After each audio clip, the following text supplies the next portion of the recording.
നമസ്കാരം. ഇലക്ട്രിക്കൽ പാനലും മെയിൻ്റനൻസും എന്ന ട്യൂട്ടോറിയലിലേക്ക് സ്വാഗതം. Electrical panel part 16 control system തുടരുന്നു.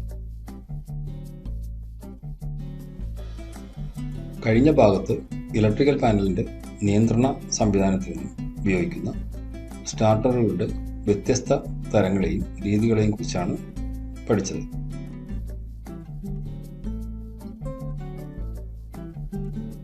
കൺട്രോൾ സംവിധാനത്തിലെ വ്യത്യസ്തമായ മറ്റു ചില പ്രവർത്തന രീതികളെയാണ് ഈ പാർട്ടിൽ നമ്മൾ കാണാൻ പോകുന്നത്. കൺട്രോൾ സംവിധാനത്തിൽ single operation, multiple operation, sequential operation എന്നീ 3 വ്യത്യസ്ത പ്രവർത്തന രീതികൾ ഉൾപ്പെടുത്തിയിരിക്കുന്നു. ഉപകരണങ്ങളുടെ സാധാരണ പ്രവർത്തന രീതിയെയാണ് സിംഗിൾ ഓപ്പറേഷൻ എന്നതുകൊണ്ട് ഉദ്ദേശിക്കുന്നത്. ഉദാഹരണത്തിന്, ഒരു സ്റ്റേഷനിൽ നിന്നും സ്റ്റാർട്ടർ വഴി മോട്ടോർ നിയന്ത്രിക്കപ്പെടുന്നു. അതല്ലെങ്കിൽ ഒരു സ്വിച്ച് വഴി ഏതെങ്കിലും ഉപകരണം നിയന്ത്രിക്കപ്പെടുന്നു.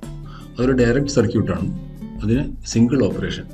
ഇത്തരത്തിലുള്ളതിനെ വേണമെങ്കിൽ നമുക്ക് സിമ്പിൾ ഓപ്പറേഷൻ എന്നും പറയാവുന്നതാണ്. ഇത്തരത്തിലുള്ള ചില SLDകളാണ് ഇവിടെ കൊടുത്തിരിക്കുന്നത്. അടുത്തതായി മൾട്ടിപ്പിൾ ഓപ്പറേഷനാണ്. ചില പ്രത്യേക ആവശ്യങ്ങൾക്കായി വിവിധ സ്ഥലങ്ങളിൽ നിന്ന് ഒരു ഉപകരണം പ്രവർത്തിപ്പിക്കേണ്ടതായി വരാറുണ്ട്. ഇത്തരം സന്ദർഭങ്ങളിൽ ആ ഉപകരണത്തിൻ്റെ പ്രധാന കൺട്രോളിന് സമാന്തരമായി അധിക ഓൺ ഓഫ് സ്വിച്ചുകൾ നൽകേണ്ടത് ആവശ്യമായി വരും. അതായത് പാരലലായിട്ട് ഓപ്പറേഷൻ ചെയ്യേണ്ടതായ ആവശ്യം. ഇത് പ്രധാനമായും ലൈറ്റിംഗ് സർക്യൂട്ടുകളിലാണ് പ്രധാനമായും ഉപയോഗിക്കുന്നത്. മോട്ടോറുകൾക്ക് വളരെ അപൂർവമായിട്ടാണ് ഇത് ഉപയോഗിക്കുന്നത്. മൾട്ടിപ്പിൾ ഓപ്പറേഷൻ ഒരു ലൈറ്റിൻ്റെ ഒരു പാരലൽ സ്വിച്ചിൻ്റെ സിസ്റ്റമാണ് നമുക്ക് കാണിച്ചിരിക്കുന്നത്. ഒരു മെയിൻ ഓൺ ഓഫ് സ്വിച്ച് ഉണ്ട്. അത് കഴിഞ്ഞ് വരുന്നത് പാരലൽ സ്വിച്ചുകളാണ് കൊടുത്തിരിക്കുന്നത്. അതേസമയം മോട്ടറിലാണ് കൊടുക്കുന്നതെങ്കിൽ ഇതേപോലെ പാരലൽ സ്റ്റാർട്ട് ബട്ടണുകൾ ഉണ്ടാവും. സ്റ്റോപ്പ് സ്വിച്ചുകളും ഇതിനോടനുബന്ധിച്ച് കാണാം. ഈ ഡ്രോയിങ്ങിൽ കണ്ടാൽ നമുക്ക് മനസ്സിലാകും. ഒരു ലാച്ച് കോണ്ടാക്ട്, ഏതെങ്കിലും ഒരു സ്റ്റാർട്ട് ബട്ടൺ പ്രസ് ചെയ്താൽ ആ ലാച്ച് കോണ്ടാക്ട് തന്നെ അനുബന്ധിച്ച് ക്ലോസ് ആവുകയും ആ K1 ക്ലോസ് ആയിട്ടിരിക്കുകയും ചെയ്യും. അത് തുടർന്ന് മോട്ടോർ പ്രവർത്തിക്കുകയും ചെയ്യും. അതുപോലെ തന്നെ ഏത് സ്റ്റോപ്പ് ബട്ടൺ, ഏത് സ്റ്റേഷനിൽ, ഇപ്പോൾ കൺട്രോൾസ് 1, 2, 3 അങ്ങനെ 3 സ്റ്റേഷനാണ്, ഏത് സ്റ്റേഷനിൽ നിന്നും അതിനെ സ്റ്റോപ്പ് ചെയ്യാനും കഴിയും. അതേപോലെ തന്നെ ഏത് സ്റ്റേഷനിൽ നിന്നും അതിനെ പ്രവർത്തിപ്പിക്കാനും കഴിയും. അടുത്താണ് ഒരു കൂടുതൽ പ്രധാനപ്പെട്ട ഒരു ഓപ്പറേഷൻ ഉള്ളത്, അതായത് സീക്വൻഷ്യൽ ഓപ്പറേഷൻ. ഒരു സിസ്റ്റത്തിൽ സ്റ്റെപ്പ് ബൈ സ്റ്റെപ്പായിട്ട് ഘട്ടം ഘട്ടമായിട്ടുള്ള പ്രവർത്തനം ആവശ്യമായി വന്നാൽ ഈ പ്രവർത്തന രീതി ഉപയോഗിക്കുന്നു. വിവിധ ഘട്ടങ്ങളിലൂടെ ഉൽപാദന യന്ത്രത്തിലേക്ക്, അതായത് ഒരു പ്രൊഡക്ഷൻ യൂണിറ്റിലേക്ക് അസംസ്കൃത വസ്തുക്കൾ എത്തിക്കുന്നു, പ്രൊഡക്ഷൻ തുടങ്ങുന്നു. ഈ ഒരു പ്രക്രിയ ഒരു സീക്വൻഷ്യൽ ഓപ്പറേഷനിലാണ് നടക്കുന്നത്. അതെങ്ങനെയാണെന്ന് നമുക്ക് കാണാം. ഉദാഹരണത്തിന് ഒരു പ്രൊഡക്ഷൻ യൂണിറ്റിന്റെ പ്രവർത്തന രീതി നമുക്ക് കാണാം. യൂണിറ്റിന്റെ പ്രവർത്തന സ്റ്റേജുകൾ ഏതെല്ലാമാണെന്ന് പരിശോധിക്കാം. പ്രധാന പവർ ഓൺ ആയാലുടൻ ആദ്യ സ്റ്റേജിൽ കൺട്രോൾ പവർ ലഭ്യമാകും.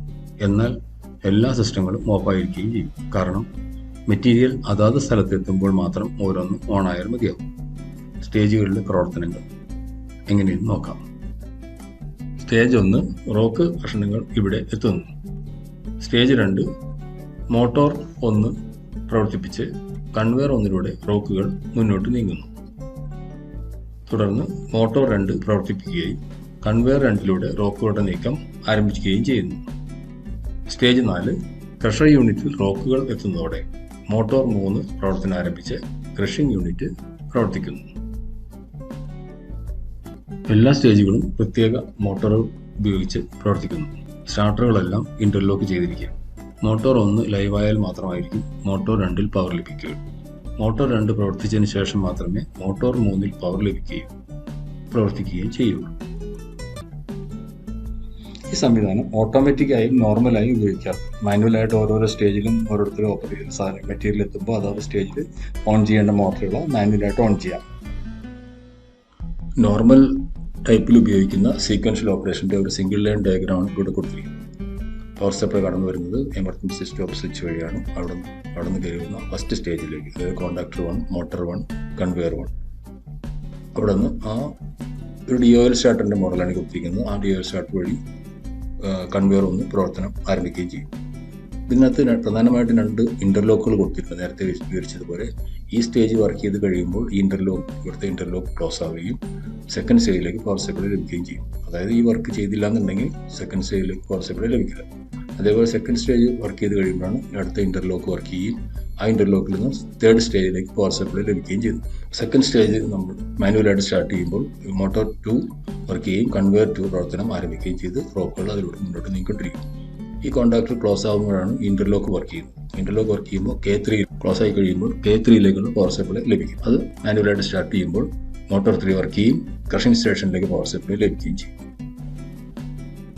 പെട്ടെന്ന് നിർത്തേണ്ട ആവശ്യം വരികയാണ്. ഈ എമർജൻസി സ്റ്റോപ്പ് ക്ലോസ് ചെയ്താൽ സ്റ്റോപ്പ് ആവുകയും ചെയ്യും. ഭാഗം 16 ഇവിടെ അവസാനിക്കുന്നു. കൺട്രോൾ സിസ്റ്റം അടുത്ത ഭാഗത്തിൽ തുടരും. Thank you for watching the tutorial. കൂടുതൽ വീഡിയോകളും അപ്ഡേറ്റുകളും ലഭിക്കുന്നതിനായി ഈ ചാനൽ സബ്സ്ക്രൈബ് ചെയ്യുക.